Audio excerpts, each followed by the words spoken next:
के तीरे तीरे जोगावा बोआयो, नदिया के तीरे तीरे जोगावा बोआयो। अब काटन कौन दुल्हा जोगावा, मैं तो नवले कीन। अब काटन कौन दुल्हा जोगावा, मैं तो नवले कीन। जोगावा काटिया दुल्हा बोझावा बनवले, जोगावा काटिया दुल्हा बोझावा बनवले। अब ढोन कौन दुल्हा जोगावा, मैं तो नवले कीन। अब ढोन कौन दुल्हा जोगावा, मैं तो नवले कीन। जोगावा ढोइया दुल्हाया गाना पटकले, जोगावा ढोइया दुल्हाया गाना पटकले। अब पीसन कवनी सुहवा जोगावा, मैं तो नवले कीन। अब पीसन कवनी सुहवा जोगावा,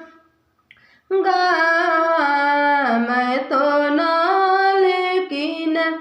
जोगावा पीसिया सुहवा भरली कटोरावा, जोगावा पीसिया सुहवा भरली कटोरावा। अब पियन कौन दुल्हा जोगावा, मैं तो नवले कीन। अब पियन कौन दुल्हा जोगावा, मैं तो नवले कीन। जोगावा पिया तो दुल्हा भइले माता वालावा, जोगावा पिया तो दुल्हा भइले माता वालावा। अब घुरुमी खोजे से जिया, मैं तो नवले कीन। अब घुरुमी सो खोजे से जिया, मैं तो नवले कीन। गोड़ तोरे लागिले सरवा कौन सरवा, गोड़ तो हरो लागिले सरवा कौन सरवा। अपना बहिनी के सेज बतलावो, मैं तो नवले कीन। हमर बहिनी जीजायो तो सुकावारी, हमर बहिनी जीजायो तो सुकावारी। अब से जिया सोवत कुमिलाली हो, मैं तो नवले कीन।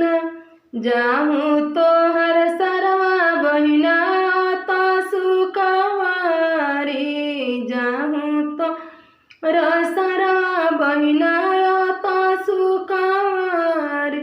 अब हम कावलावा के फूलावा, मैं तो नवले कीन। अब हम कावलावा के फूलावा, मैं तो नवले कीन। नदिया के तीरे तीरे जोगावा बोआयो, नदिया के तीरे तीरे जोगावा बोआयो। अब ढोन कौन दुल्हा जोगावा, मैं तो नवले कीन। अब ढोन कौन दुल्हा जोगावा, मैं तो नवले कीन। अगर हमारे वीडियो अच्छा लगी तो रउआ लोग एक लाइक जरूर करब जा। ई बेटी विवाह गीत ह।